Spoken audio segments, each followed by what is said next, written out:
Glória a Deus. Aleluia. Aleluia. Vou fazer aquela perguntinha que eu sempre fazia, sempre, e parei já faz um tempão. Você vai reconhecer qual é a pergunta. Você está alegre? Diga, eu sou alegre. Amém. Estar é uma condição passageira, qualquer pessoa pode estar alegre, né? Mas o cristão, ele é alegre. Você pode pensar assim, mas meu rosto não está querendo sorrir. Então, fala com o teu espírito para o teu rosto. Aleluia. Faça como salmista, porque está abatido a minha alma. Espere em Deus. Amém? Não fique abatido. Coisas ruins acontecem com todos. Pressões vêm sobre todos. Más notícias vêm para todo mundo. A diferença entre todo mundo e um filho de Deus é que o filho de Deus não vai ficar naquela situação de prostrado e de abatido. Ele se levanta, porque há um poder de Deus na vida dele para levantar. Quem crê que há essa poder? Oh, aleluia, glória a Deus. Aleluia. E vamos colocar um pouquinho de retorno, porque eu estou ouvindo só ali. Então, quantos creem que hoje é um dia de alegria? Um dia de alegria porque é ceia. Amém? Mas deixa eu dizer uma coisa para você. Todo dia é dia de alegria, amém? Mas é um dia de celebração, né? Nós sempre dizemos aqui, quando nós ministramos a ceia, quando a gente vai cantar um hino, né? Porque conta-se que Jesus e os discípulos cantaram um hino, uma música de louvor a Deus. E nós sempre dizemos que a situação agora é diferente. Naquela época, Jesus estava indo para a cruz do Calvário, mas agora Jesus já morreu e ressuscitou, e nós somos livres, amém? Então, o momento da ceia é um momento de alegria. Então, geralmente a gente canta um hino, uma música alegre, não é verdade? Amém? Amém. Agora, veja bem, justamente por hoje ser um dia de ceia, não só é um dia de alegria, mas é um dia de conserto. Amém. Agora a Bíblia nos fala, tem um salmo que diz assim: se o justo me repreender, eu vou ser sábio. O verdadeiro sábio e maduro é aquele que no meio de uma repreensão não fica triste, mas fica alegre. Amém? Desde que você creia que o que está sendo ministrado aqui é a palavra de Deus. Porque se você pensar que é a palavra dos homens, você vai ficar chateado. Eu estou chateado com esse pastor aí. Veio me dar uma palavra de alegria, me deu uma palavra de repreensão. Ah, meu Deus, eu já basta de levar tanta pancada na vida, ainda chego na igreja e tal. Mas, querido, pensa uma coisa. Aqui, verdadeiramente, quando eu digo aqui, não é essas paredes, mas a reunião do povo de Cristo é verdadeiramente a Belém de Deus. Você sabe o que significa essa palavra Belém? Bethlehem significa casa do pão. Então, o lugar onde os irmãos se reúnem é a casa do pão, é onde Deus ministra do pão que vem do céu, onde Deus ministra a palavra. Como Jesus Cristo disse, nem só de pão natural viverá o homem, mas de toda palavra, ou seja, pão espiritual que procede de Deus. Amém? Então, na reunião dos irmãos, é um lugar onde o Espírito Santo vai falar e onde a palavra de Deus é ministrada. Mas a igreja é um lugar não só para se alegrar, mas é um lugar para curar, transformar, amém? Ser advertido, ser alinhado com a palavra. Ok? Por quê? Justamente por esse motivo que estamos aqui, nós temos aqui a ceia. No texto que a gente vai ler, que é bastante conhecido, aquele que fala sobre discernir o corpo de Cristo, Paulo adverte que muitas pessoas estavam adoecendo e morrendo porque não estavam alinhados com a palavra. Então Deus quer abençoar a tua vida. Na verdade, Ele já te fez abençoar. Mas é uma questão de responsabilidade de Deus e de cuidado dele como pai da tua vida, de te advertir para que você tenha a vida alinhada, para você não morrer cedo, nem adoecer, nem ter tristeza. Concorda comigo? Então, para que você e eu não sejamos doentes, não estejamos doentes, nem venha a ter tristeza, nem de abatimento, nós temos que alinhar a nossa vida com a palavra. Concorda comigo? Então, toda vez que nós vamos alinhar a nossa vida à palavra, é um pouco doloroso. Porque na maioria das vezes a nossa carne e a nossa alma são duas coisas diferentes. A alma está contida na carne, mas a carne não está contida na alma. Depois eu vou explicar. A nossa carne e a nossa alma, ela vai gemer. Porque não vai gostar das coisas que têm que ser consertadas. E é por isso que eu disse, se você crê que é Deus que está falando, você vai se alegrar mesmo tendo uma dor. Mas se você pensa que é o pastor, você vai se chatear. Amém? Então vamos ver a coisa de uma forma bem profunda e bem coerente, esse texto que Paulo fala sobre a ceia. Vamos lá para 1 Coríntios, capítulo 11. Tá?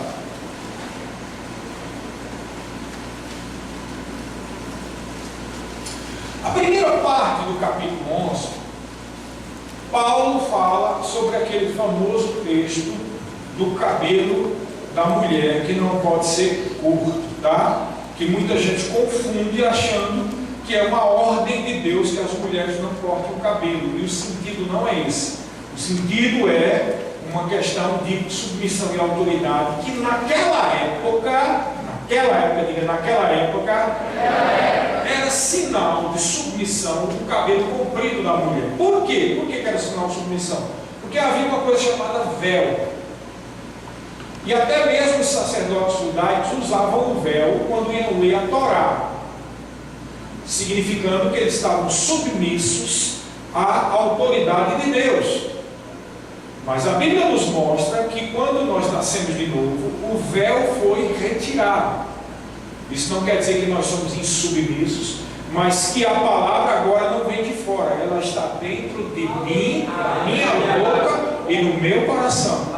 Lembra do texto de Deuteronômio? Essa é a palavra da fé que nós pregamos. A palavra está perto de ti, na tua boca e no teu coração. Se confessares a Jesus como Senhor e em teu coração creres que Deus ressuscitou dentre os mortos, serás salvo, porque com o coração se crê para a justiça e com a boca se confessa a respeito da salvação. Ou seja, isso é a perfeita confissão, é a chamada boa confissão, é a confissão de que o véu foi retirado e agora você está debaixo da autoridade de Deus, mas a palavra não está fora, a palavra está dentro de você. Amém? Então, naquela época, havia o costume de que toda pessoa debaixo da autoridade tinha que usar o véu, e era por isso que a mulher tinha que usar o véu. E era desonroso a mulher cortar o cabelo, porque era como se ela estivesse tirando o véu. E aí, toda essa primeira parte de 1 Coríntios, ele está tratando, alinhando a igreja a respeito do problema de submissão à autoridade, porque ele diz: o marido, a mulher, o cabeça da mulher é o marido, e o cabeça do marido é Cristo, e o cabeça de Cristo é Deus. Então ele está falando aí não sobre cortes de cabelo, ele está falando sobre submissão e autoridade. Amém?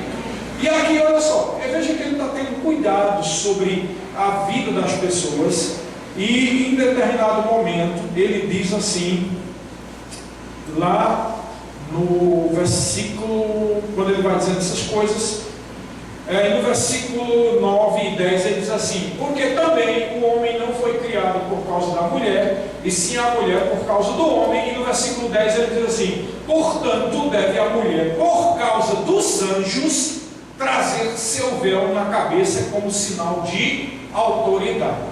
Ele estava dizendo aqui que essa questão da autoridade era muito séria por causa dos anjos. Então, o que é que significa? Os anjos, eles respeitam a autoridade. Se não houver respeito à autoridade, os anjos não protegem.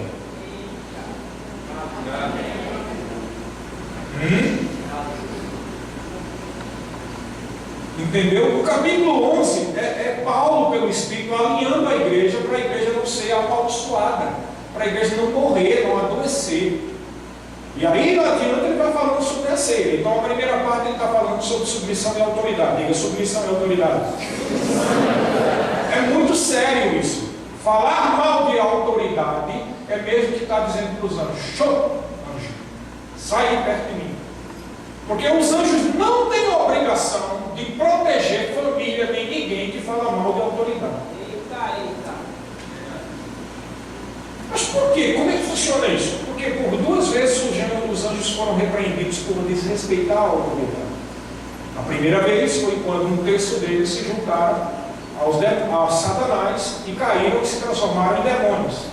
E teve um segundo episódio lá em Gênesis capítulo 6, que outra leva de anjos de Deus também fizeram coisas erradas. E essa leva de anjos foram enviadas diretamente para o Tártaro, que é uma região do inferno, e estão em cadeias eternas até agora, sem poder nem sequer se transformar em demônios, eles estão presos.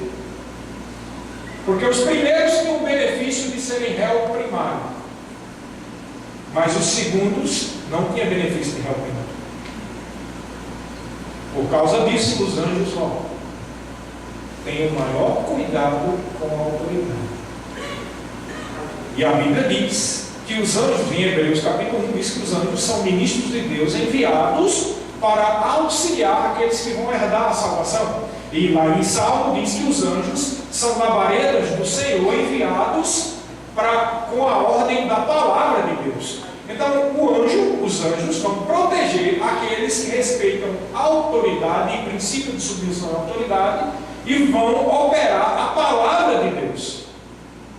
Se a pessoa começar a falar mal de autoridade, a pessoa está quebrando o princípio da palavra e o anjo se afasta. Veja que esse capítulo, Paulo está tratando de como a igreja deve se portar para não serem prejudicados por demônios. Okay? E aí é que ele entra no capítulo 17. Veja todo esse contexto, no versículo 17, melhor dizendo, 11 e 17. Nisto, porém,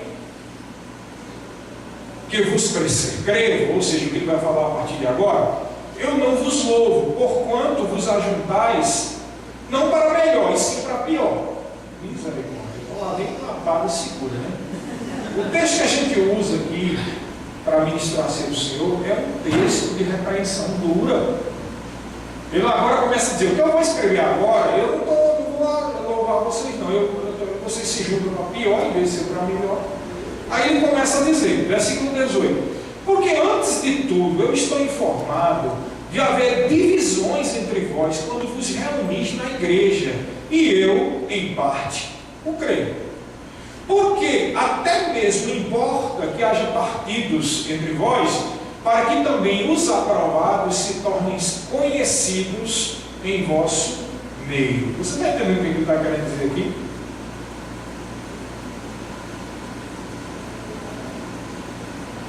Às vezes é necessário que pessoas façam besteira no meio da igreja, que é para ficar claro quem é de Deus e quem não é. Não se escandalize com os escândalos. É inevitável que surjam os escândalos. Mas Jesus disse: ai daquele pelo qual vem os escândalos. Ai de quem? Daquele que faz o escândalo. Mas os outros que ficaram chocados não se abatam. É necessário que aconteça isso para ficar claro quem é de Deus e quem não é de Deus. Lá em Malaquias capítulo 3 diz que Deus vai mostrar claramente quem é filho dele e quem não é. Amém? Amém. Aí ele diz assim, continua, veja todo o contexto disso tudo. Versículo 20: quando, pois, vos reunis no mesmo lugar, não é a ceia do Senhor que comeis. Porque ao comerdes, cada um toma antecipadamente a sua própria ceia, e há quem tenha fome, ao passo que há também quem se embriague. Você entendeu o que eles estavam fazendo aqui? Porque a ceia daquela época não era assim. A ceia era assim: tu traz o pão, tu traz o vinho, aquela família ali traz mais um punhado de pão, faz em casa, aquela outra ali traz mais um pouco de vinho. Era assim que se fazia. Depois botava um mesão assim, e botava tudo lá, e sentava todo mundo naquele mesão, e a gente ia participar da ceia. Era assim que era feito na igreja primitiva. Aí o que eles estavam fazendo? Se uma família trazia comida, o que eles faziam? Não, vamos comer logo da gente aqui, senão os outros mal educados vão comer o que é da gente. estava errado, diga errado. Egoísmo. E tinha também aqueles que iam com fome, ou seja, vamos tirar a base da barriga da miséria, vamos passeio aqui, lá tem uma família tal que vem uns pambões, a gente come tudo lá. Isso é a ser do Senhor? Não. E tinha que se embriagar, ou seja, tinha gente que ia lá só para beber o vinho e ficar bêbado.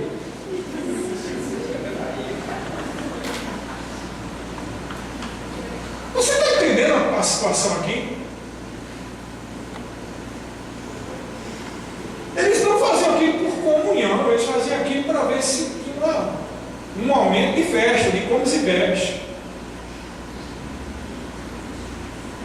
Eu quero que você entenda o que é que está por trás disso tudo, para poder Paulo dizer aquilo que ele diz depois. Tá? E aí diz aqui, olha só, versículo 22. Não tendes porventura casas onde comer e beber? Ou menosprezais a igreja de Deus e envergonhai os que nada têm? Por que ele diz envergonhar os que nada têm? Porque tinha famílias que traziam a comida e eles mesmo comiam para dar para os outros. O que segura? Eu fiz esse pãozinho aqui com todo amor para os meus filhos. Não vou dar para os outros, não. Você entendeu qual era o problema aqui?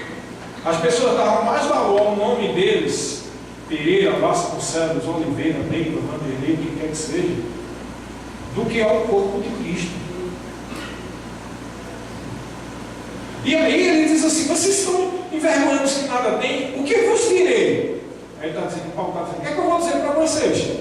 Eu vou louvar vocês nisto? Certamente que não louvo vocês.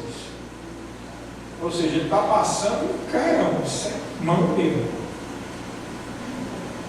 Aí é nesse contexto, presta atenção, é nessa situação que ele entra no versículo 23. Por quê? Diga por quê? Então, o que ele vai dizer agora tem relação com toda a repreensão que ele disse.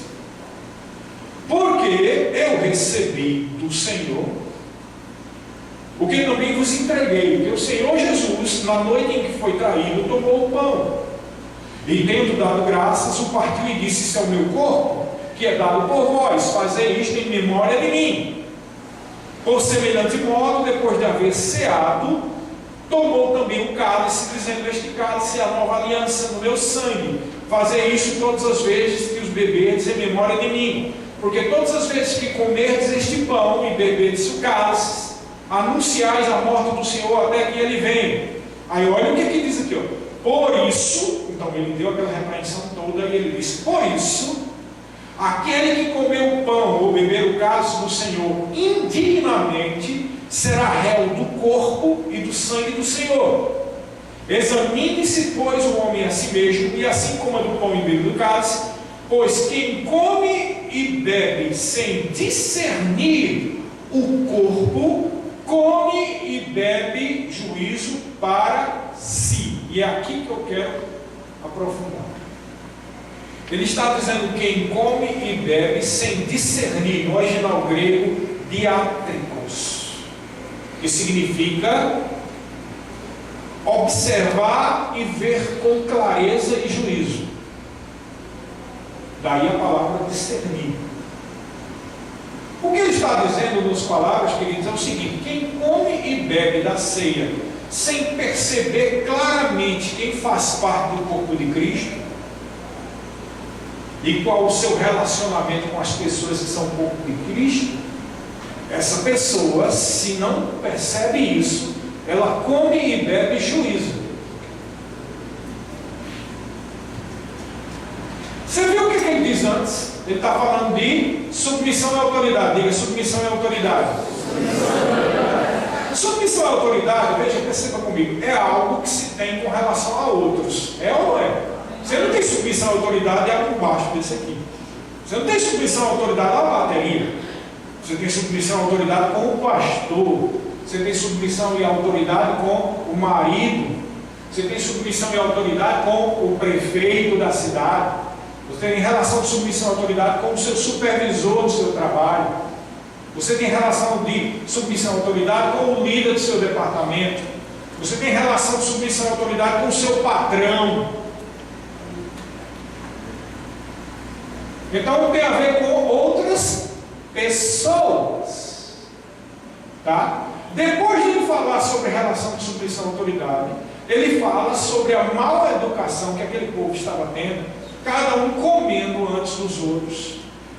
Fala também do egoísmo das famílias que só viam o nome dele, Pereira, Vasconcelos, Neiva, Vanderlei, não queria saber dos outros. Pela glutonaria de alguns e as bebedices de outros. Agora, o que é isso? Comer, ser mal educado e ser egoísta tem a ver com relação com outras pessoas. Então, literalmente, o que Paulo está dizendo é: se você não tiver comunhão com os irmãos, se você ferir os irmãos, se você fofocar os irmãos, se você não respeitar a submissão à autoridade, toda vez que você participa da ceia, você está tomando veneno. E aí você começa a entender por que tem gente que adultera e não morre cedo, e tem gente que tem raiva dos outros e morre cedo. Tem muitos crentes que têm morrido porque têm participado da ceia e acha que é normal se reunir no churrasco em casa e falar dos outros. Botar uma roda de tereré e queimar. Quase o tereré vira chimarrão, porque chimarrão é o mate queimado. Porque é uma queimação que não tem tamanho, né? Quase o churrasco passa do ponto. Veja, irmãos, eu estou advertindo você e a mim, todos nós, que o Senhor está cuidando do seu povo. Ele não quer que o povo viva doente e morra.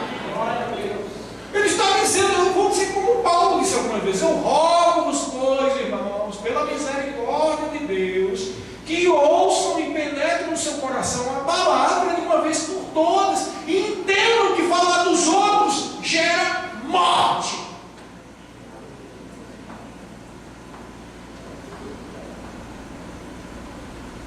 Se você ficar com raiva de alguém e participar da ceia, você vai morrer.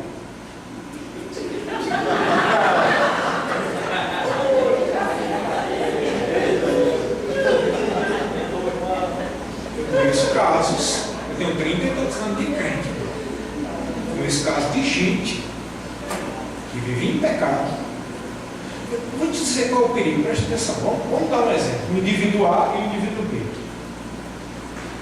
O indivíduo A é quase um prostituto, só tem esse sexo. Mas é crente. E fica pensando um monte de besteira. E todo dia ele, Senhor, tenha misericórdia na minha vida. 2 dias depois ele começa a pensar em sexo de novo. Depois ele confessa o pecado, aí ele pensa de novo. Aí ele confessa o pecado, aí ele pensa de novo. Está errado isso ou não está? Está. Mas mesmo estando errado, o que vai acontecer com esse indivíduo é que ele é perigoso, a vida dele pode ter dificuldades. Né? E no momento que ele comete pecado e antes que ele confesse, ele pode ter um problema. Ok? Mas mesmo que ele cometa 300 vezes o pecado, 300 vezes que ele confessar, são 300 vezes que ele é perdoado. Concorda comigo? Amém. Então o pior que pode acontecer com esse indivíduo é ele não alcançar o melhor de Deus. Entendeu? Pecado errado é ou não é? A Bíblia diz que quem comete pecado de prostituição comete pecado contra o seu próprio corpo. Você está entendendo? Então vamos supor que o indivíduo A chega nessa condição hoje aqui. E enquanto a gente faz as orações, esse indivíduo A, Senhor, tenha misericórdia de mim, ele chora, ele se quebranta. Deus perdoa ou não? Perdoa. Aí ele come a ceia. Tem algum problema com ele? Agora vamos colocar o indivíduo B. Não fica pensando em sexo, não está adulterando, não está fazendo nada de errado, mas toda vez que se reúne com os irmãos é para fofocar dos outros. E acha que está fazendo um favor a Deus, porque é um absurdo, eu não concordo com isso, isso é um absurdo, isso está errado, isso é uma vergonha. E eu não concordo. Vai dormir como se não tivesse acontecido nada. Amanhã, outro dia, já se esqueceu que falou isso com os outros. Chega no domingo, parece que não aconteceu nada. Vai participar da ceia. O que é que acontece com essa pessoa?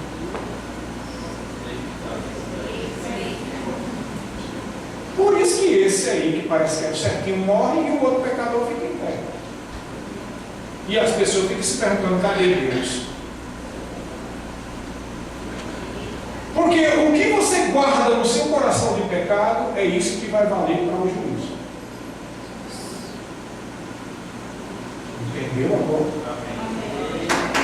Pecado é pecado e sempre tem consequência. Mas cuidado com essa sorte de pecados que você pensa que não é pecado e é pecado. Porque é esse que está levando as pessoas para a cova. É esse que tem dado acesso para os demônios destruir a vida das pessoas. Qualquer pecado tem consequência. Mas quantas vezes você confessar o seu pecado, você é perdoado?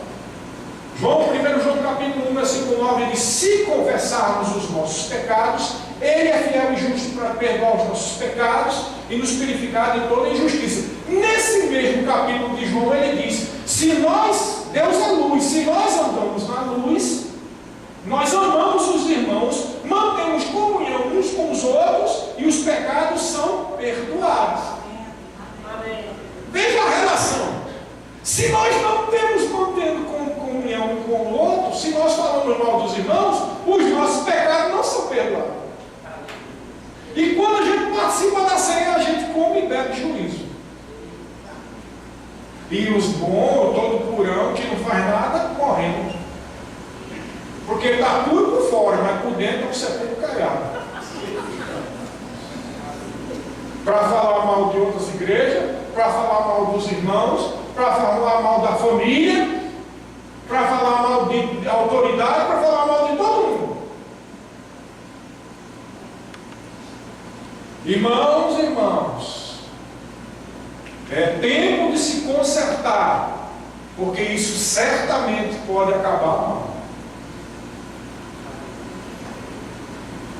Depois, o que é que está acontecendo? Essa palavra da fé funciona? O que é que está acontecendo? A palavra de Deus funciona? De vez em quando eu encontro alguém. Por que fulano morre?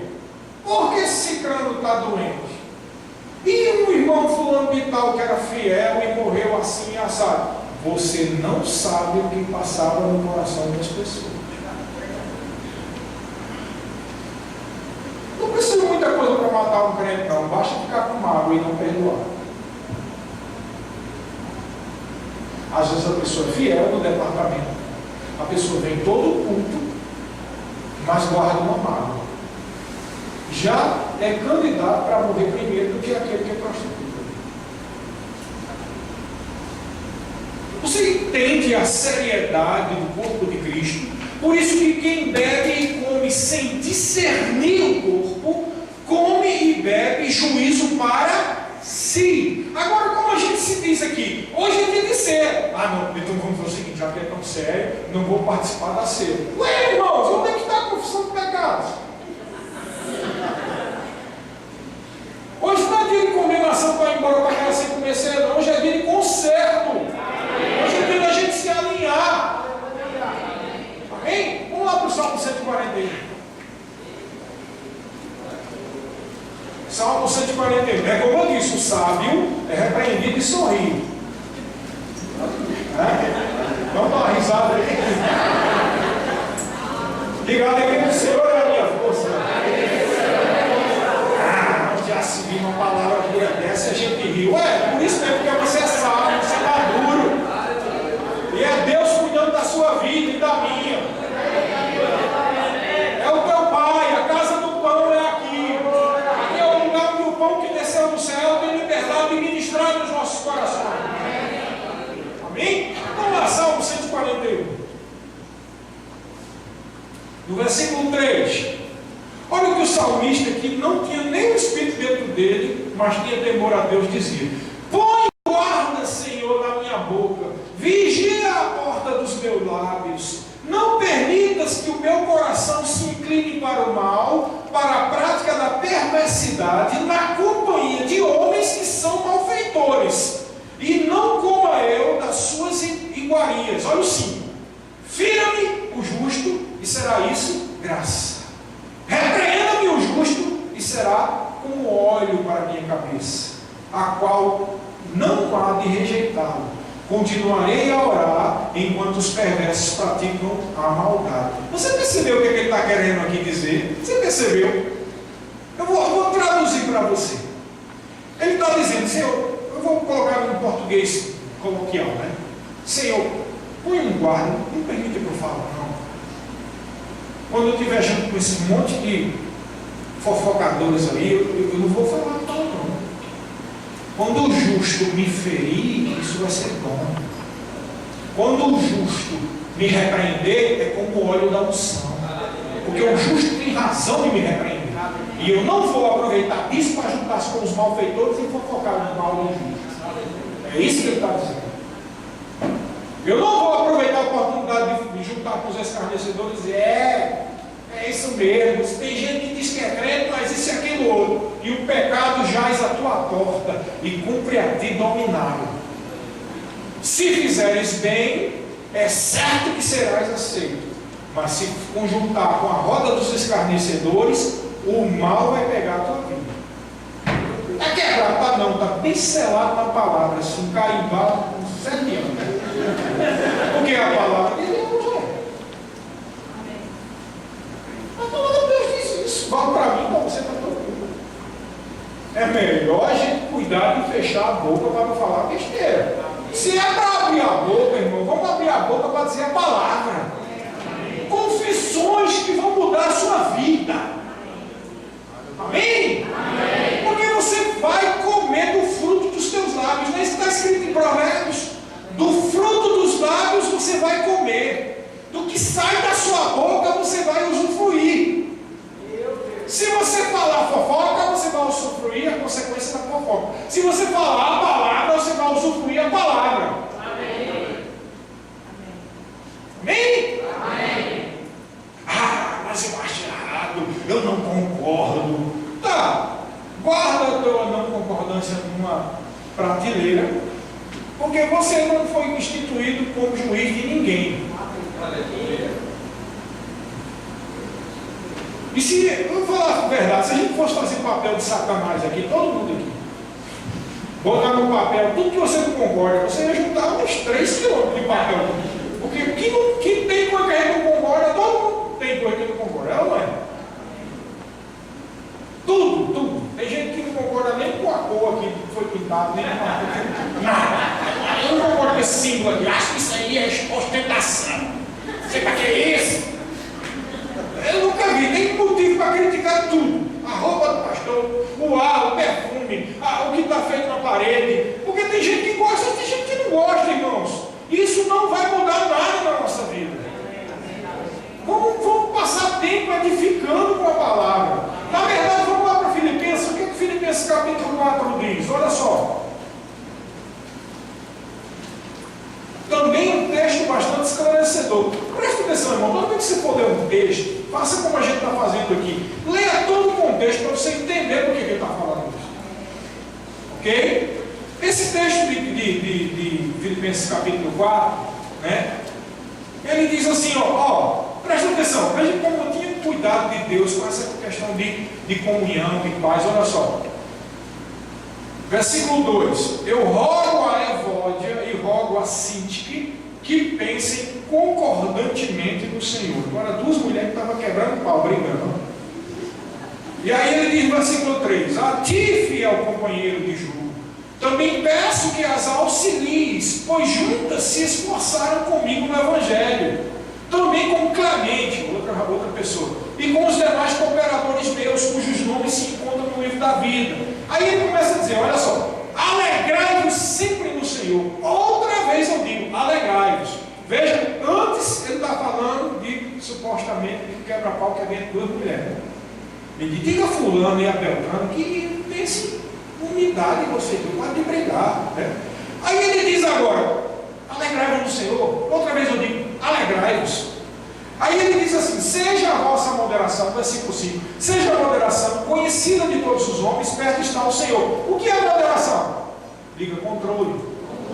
Diga equilíbrio. Agora preste atenção, ó, medita nisso. Isso é meditar na palavra. Antes ele fala de duas mulheres que estavam brigando. Aí ele diz: se alegrem e ó, o controle de vocês sejam conhecidos. Ou seja, como diz, na categoria de Deus, não vão quebrar pau e amar barraco, não. Não arme barraco, não, que isso é uma vergonha para a igreja. É isso que ele está dizendo. Ele está dizendo: diga sim que é voida, que ande comportamento. E vocês se alegrem. Ó, seja o equilíbrio de vocês conhecido diante de todos os homens. Não vá armar barraco, não. Não concordo comigo. Não façam isso, não, que isso é vergonha para o Evangelho. Se você não concorda com a igreja A, sai de lá antes que faça um barraco. Arma um barraco e é uma vergonha dentro daqui da ONU e Anastácio. Todo mundo nessa cidade sabe que você arma barraco no lugar. Porque a cidade é pequena. Ou você pensa que não corre ligeiro aqui a confusão que você fizer com outra pessoa? Vai com um bate-boca aí no meio da rua para ver um negócio.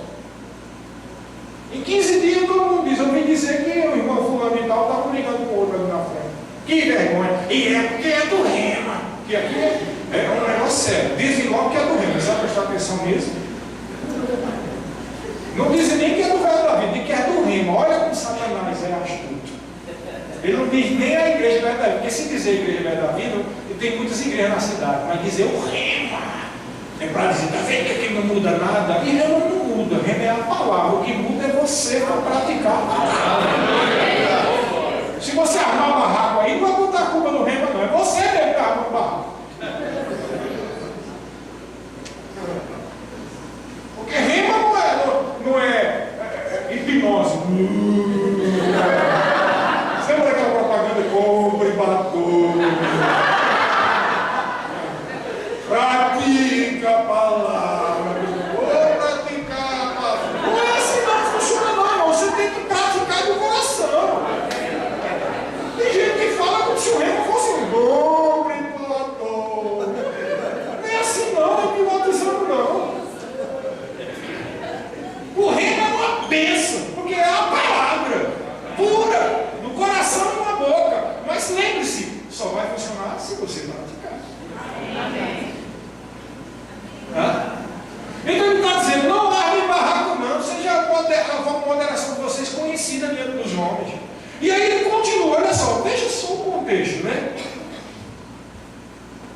Não andeis ansiosos de coisa alguma, em tudo, porém, sejam conhecidas diante de Deus os nossos pedidos, pela oração e pela súplica, com ações de graça. E a paz de Deus, que excede todo entendimento, guardará o vosso coração e a vossa mente em Cristo Jesus. Ele está dizendo: ó, deixa de ficar aperreado, agoniado, dando chilique, reclamando. Para com isso. Coloca diante de Deus, entrega a Deus e usa fé.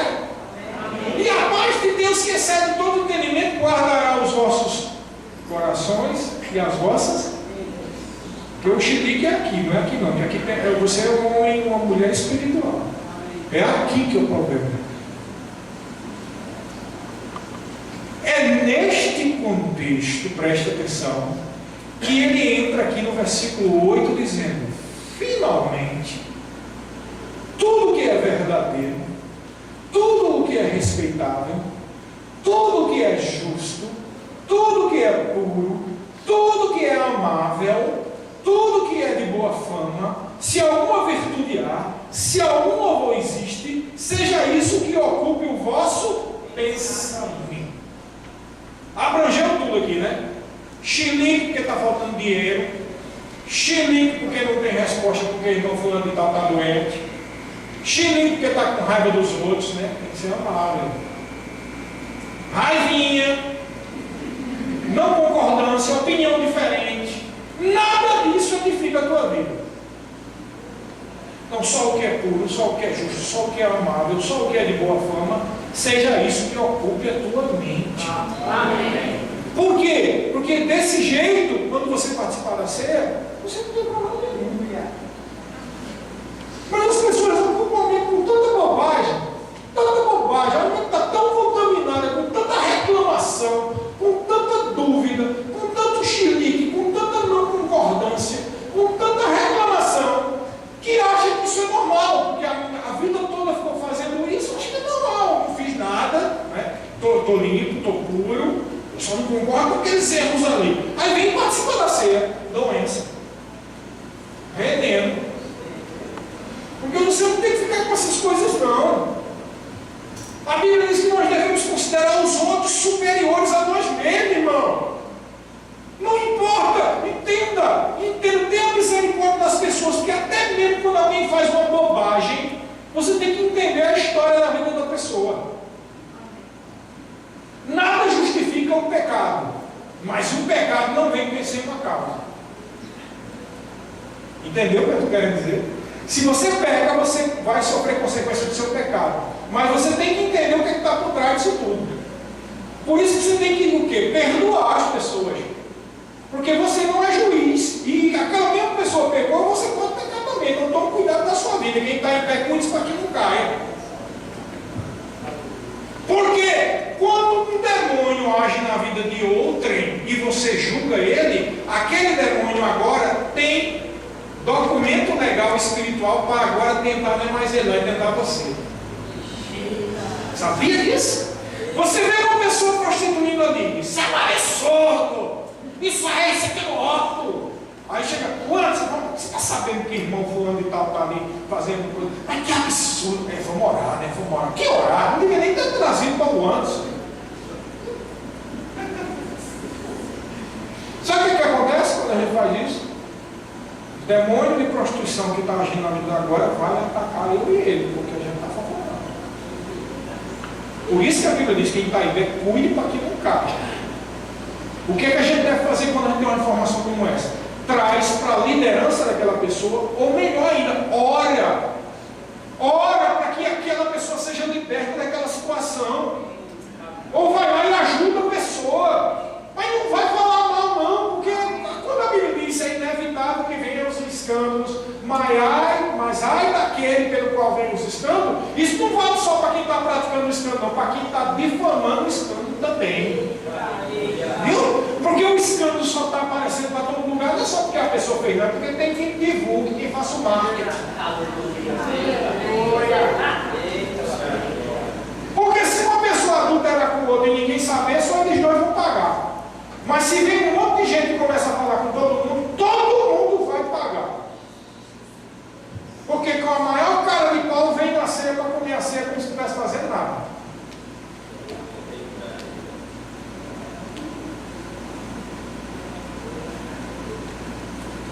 É sério, né?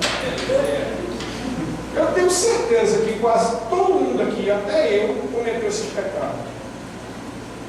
Porque todo mundo aqui já sofreu algum erro de alguém. E todo mundo aqui já falou, nem que seja com o esposo, com a esposa, com alguém. Todo mundo tem que se consertar para não adoecer.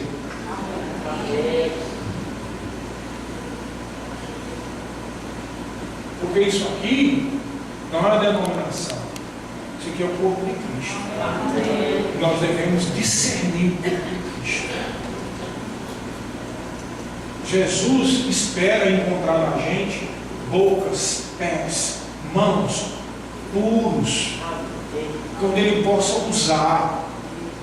Pessoas que não são repreensíveis, que Ele possa usar na unção.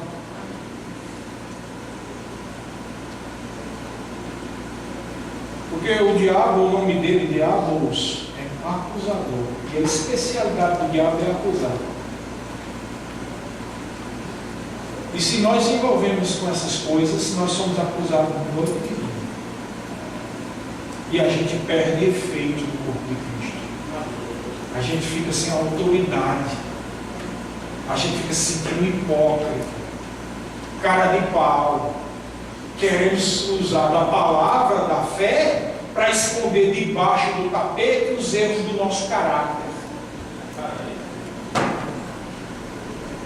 E depois surge alguém. Esse negócio de rema funciona? Palavra da fé funciona. A palavra é verdadeira. Seca-se a erva, murcha-se o fogo, mas a palavra do Senhor permanece para todos sempre. A palavra nunca vai deixar de ser verdade, irmão. O que está escrito aqui é a verdade. O problema não está com a palavra nem com o Deus, o problema está com a gente.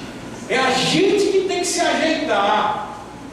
Porque existem pecados e existem pecados. Tem pecados que são claros, mas outros, como esses que eu estou colocando aqui, são subliminares. Está escondido ali, num tapete, 7 tapetes debaixo. E esse pecado não deixou de ser pecado. E quando a gente participa da ceia, esse pecado vai trazer consequência na nossa vida. Então vamos cuidar e ter cuidado com a nossa vida. Abençoar as pessoas. Orar por aqueles que você sabe que estão mal hoje. Aqueles que estão desviados. Aqueles que estão no engano. Aqueles que estão no adultério. Aqueles que estão longe. Aqueles que não querem saber da igreja, nem de Deus, nem de Bíblia. Porque eles estão errados, mas o dever da gente é orar.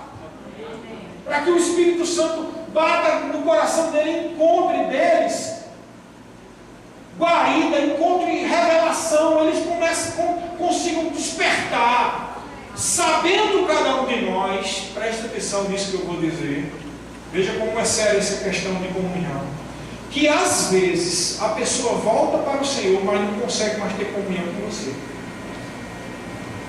porque todas as vezes que olha para você, lembra dos episódios. Tem gente que nunca mais você vai ver na sua vida.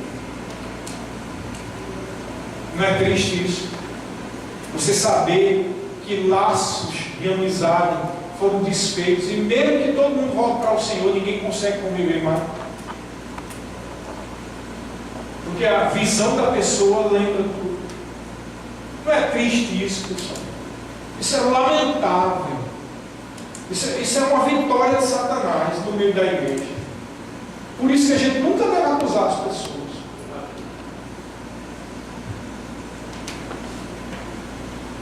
Que fique claro a partir de hoje, que todas as vezes que você participar do pão e do cálice, você tenha consciência do que é discernir o corpo de Cristo. E a cura vai brotar na sua vida. Não é o que a Bíblia diz? Confessar os nossos pecados uns com os outros para que sejam curados. A Bíblia diz isso. Sabe, às vezes o que está faltando na nossa vida é isso. É esse chacoalhar do Espírito. Por isso que o milagre financeiro não aconteceu, o milagre na família não aconteceu, o milagre de saúde não aconteceu, porque tem coisa debaixo do tapete que precisa ser exposto. E se não for exposto, não vai ser limpo nem curado.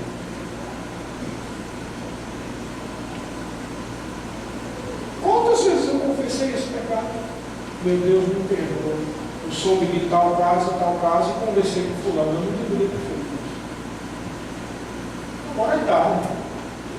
Por quê? Porque eu sou perdoado por Deus, mas o que eu falei,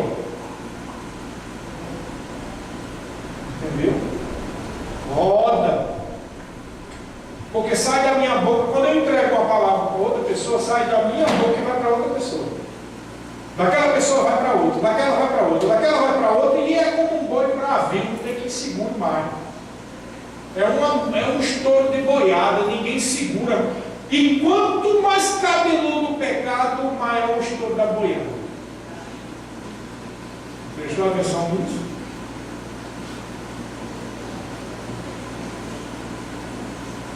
E cada pessoa que enxotou o boi é culpada.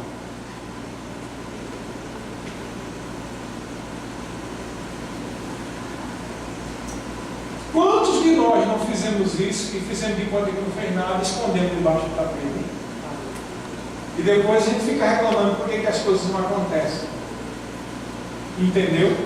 É num momento como esse de ceia, que é para trazer a lembrança de todos esses pecados que a gente cometeu, e confessar e entregar no altar voltar no Senhor e confessar esse pecado, para que o sangue de Jesus nos purifique de todo e qualquer pecado. Porque tem muita boca faladora que falou muita coisa que não devia falar e já estourou a boiada e não tem quem pare mais. Já tem consequência.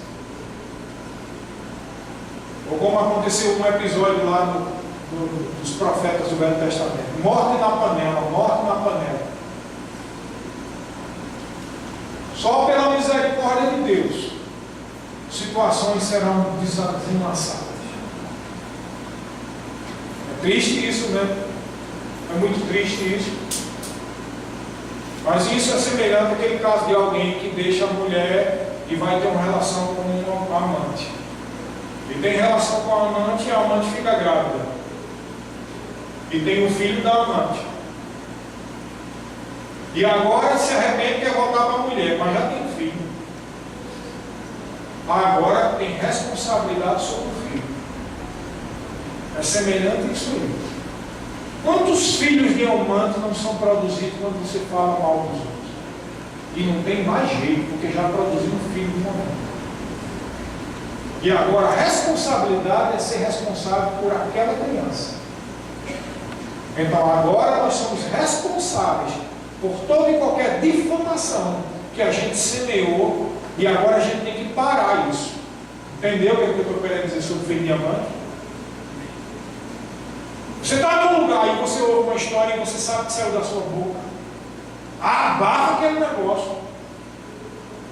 Como é abafar? É mentir? Não. É chegar e dizer, parece que aconteceu isso aí mesmo. Pai, deixa isso para lá, perdoa. Pô, sai da entendendo? Abafa o fogo, o estouro da boiada, para que o mal não venha a aumentar sobre a tua vida.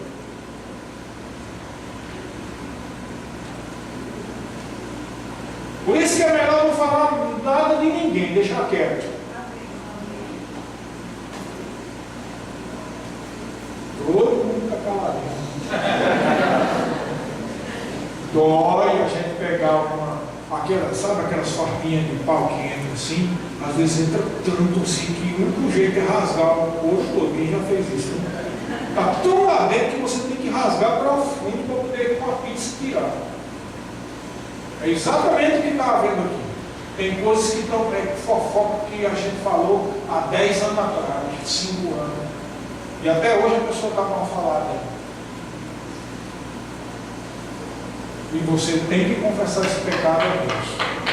E toda vez que você ouvir essa história, não venha com essa de mesmo, aquela pessoa fez isso, não. Pare com isso, em nome de Jesus, para que você viva e não morra. E os seus sonhos não morram, e os seus projetos não morram. Porque é por isso que muitas pessoas têm tido tristeza na vida.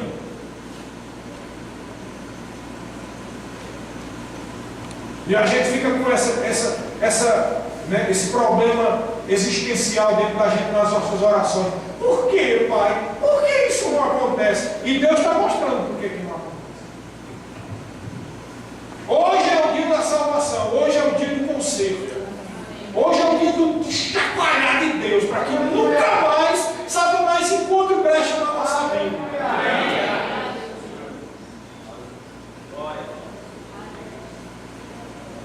Porque o que come e bebe indignamente, sem discernir o corpo, come e bebe juízo para si. E ele continua: esse é o motivo pelo qual há muitos doentes no meio de vós, e alguns até já morreram.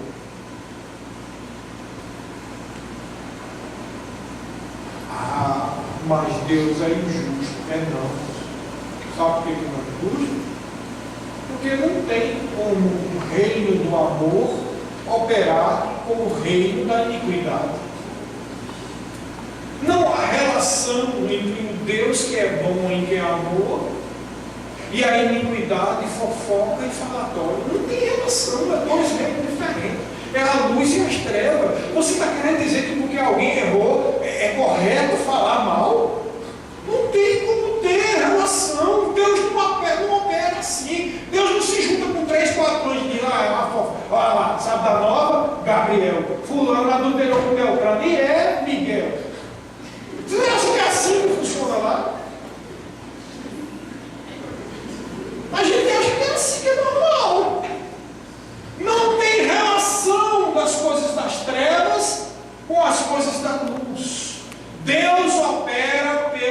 amor. E amor, meu querido, é perdão mesmo a quem você pensa que não merece. Aquele que quer matar você, você tem que perdoar. Aquele que puxa o 38 na sua cabeça, você o perdoa. Aquele que adulterou, aquele que traiu você, aquele que estuprou você. Duro?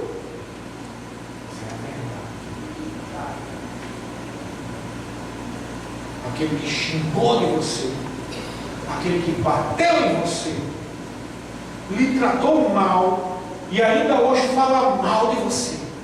Esse é o próximo que você tem que perdoar.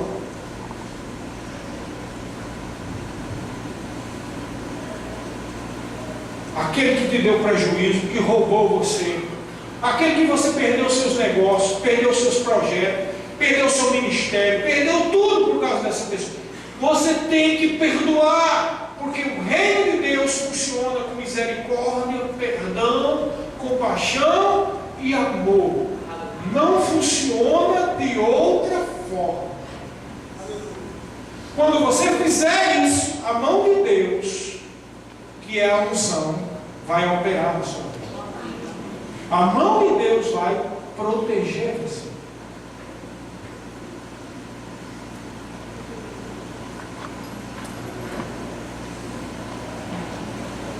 Isso não foi fácil para eu entender, não.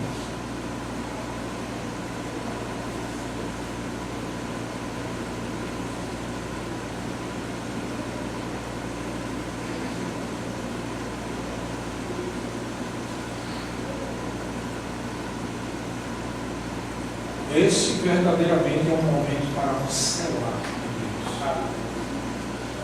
Uma pausa para uma meditação.